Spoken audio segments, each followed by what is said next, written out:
Patches on the elbows? That's not very rock and roll. Tom just lost is all. Baba Yaga got to him too, the damn. Later on, Birch. The storm's bound to make you-know-who jumpy. You know how they get. Gotcha. The doc's got me looking after Wake here, but holler if they get too rowdy. I'll do that, Birch. Hey, Wake, why don't you humor Dr. Hartman and give the writing a shot, huh? Doors were locked. Hartman and the nurses would have keys, stairs, Wake. but there was no way to get my hands on them.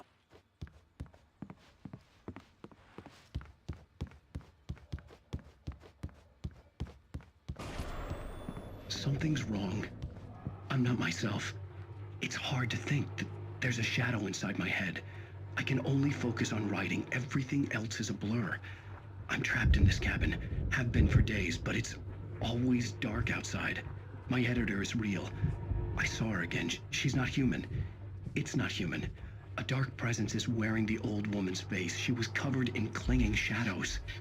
There's a hole in her chest where her heart should be. I think I've made a horrible mistake. I don't think I'm any closer to saving Alice. It's been lying to me, using me to get the story it wants, and the story will come true.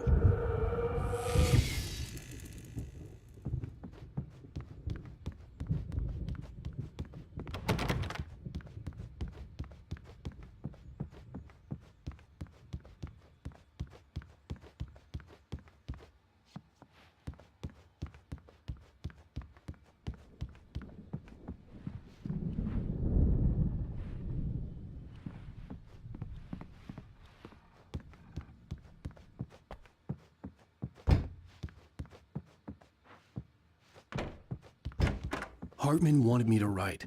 I knew I couldn't, but I figured I should just play along for now. It was the only thing I could do with Nurse Birch watching me like a hawk.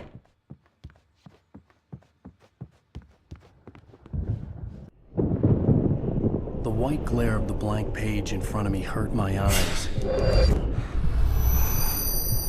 My hands began to shake uncontrollably.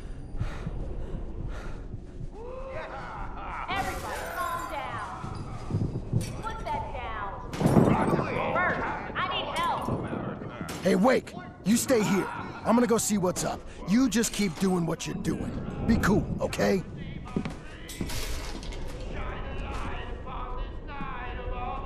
I didn't know what the chaos was all about, but it could be my only chance of getting out of here. Where the hell did he get a damn hammer? I don't know. Hammer's up.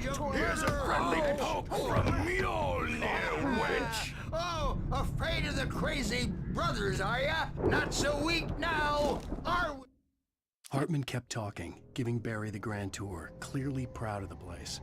He went on and on about his hunting trophies, and Barry was impressed. But he was here on business.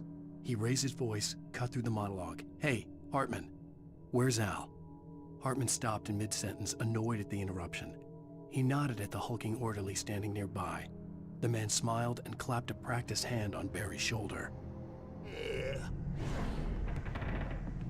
Well, things are unraveling fast, aren't they? Ha ha! Nah! Ah, ha, ha.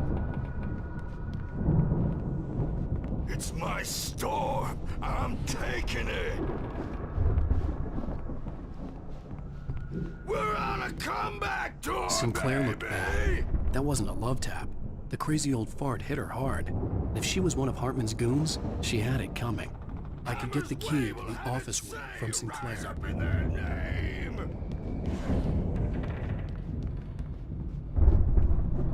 The backstage is all yours. I had to get to Hartman's office.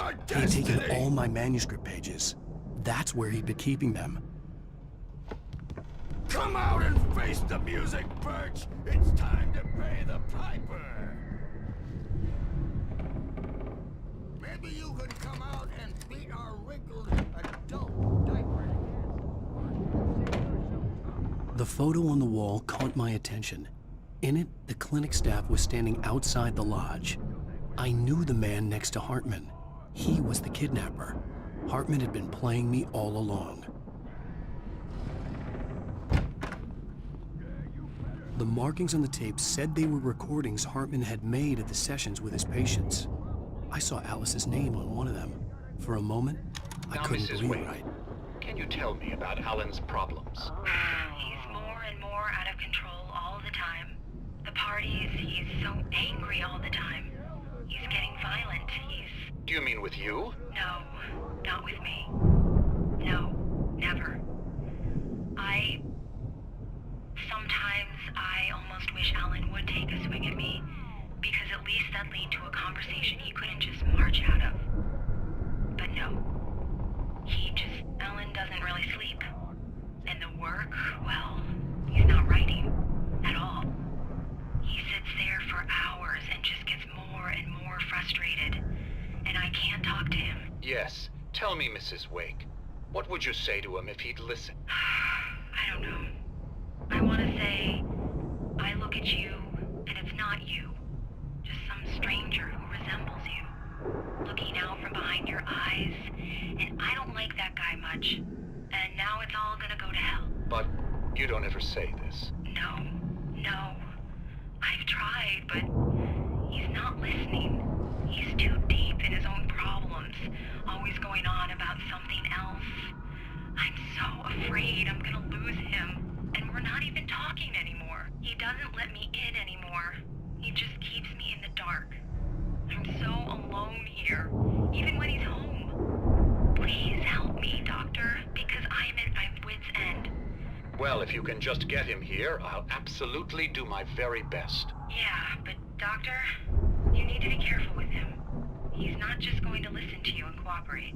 He's the most stubborn man I've ever met. Well, I'll be sure to bear that in mind. Hearing her voice, what she was saying made me happy and sick and guilty all at once.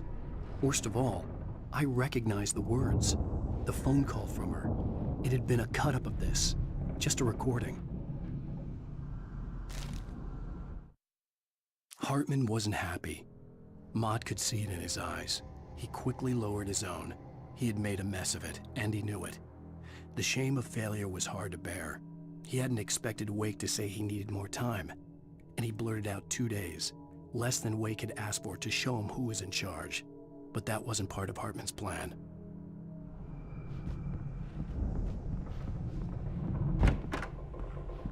Let me out of here! Hartman, do you hear me? I'm gonna sue your crazy quack ass to shreds! Seriously! Do you have any idea Barry? how much company... Ow! About time! Barry, man, am I glad to see you. We need to get to Hartman's office. It's right next door. You okay? Yeah. I mean, no! The cops found me at Rose's trailer, but they didn't hassle me too much. I'm obviously a victim in this, and I demanded to be treated as such. Or else I'd sue their asses.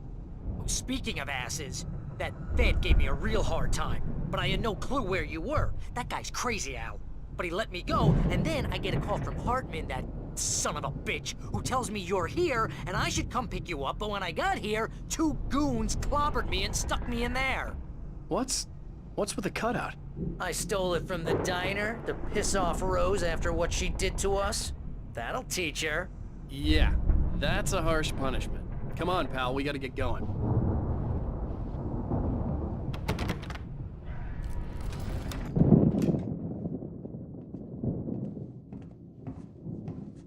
These were all the pages I had on me. And more.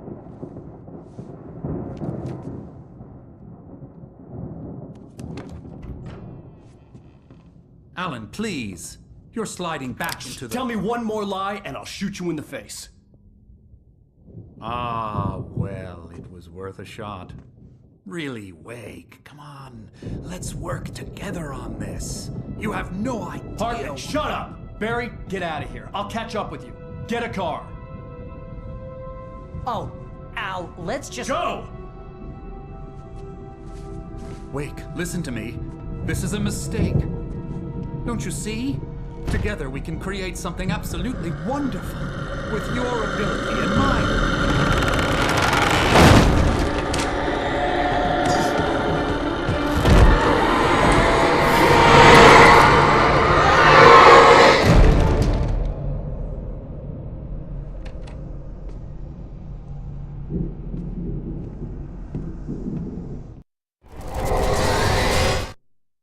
Hartman followed the fall of Alan Wake with his binoculars.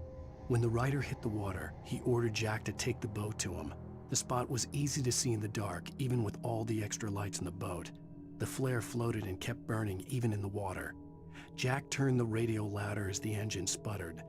The music was rough and clanking, something the Anderson brothers would no doubt have enjoyed. But Hartman chose to ignore it. Wake was finally within his reach. The dark presence would be on me in a moment. I had to find a way out.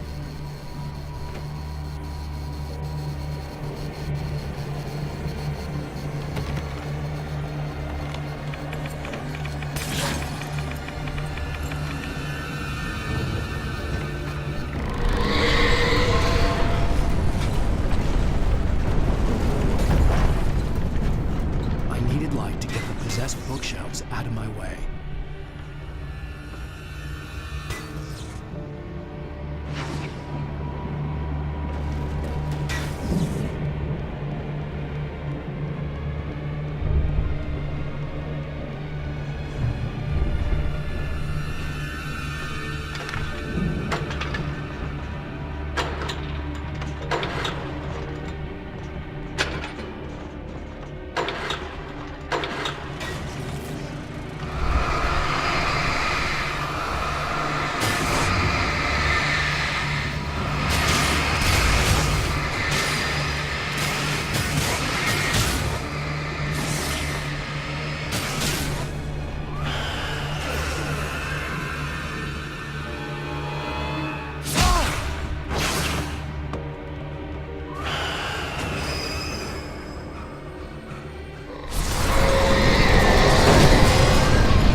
Hartman knew he was no creator. He had no ambitions on that front, and he certainly didn't want to end up like every artist he had worked with here, damaged in ways that were hard to describe, or worse. It was enough for Hartman to maintain creative control and provide direction, to be a producer. That was what most of these people were in need of anyway. Of course, suitable subjects were few and far in between.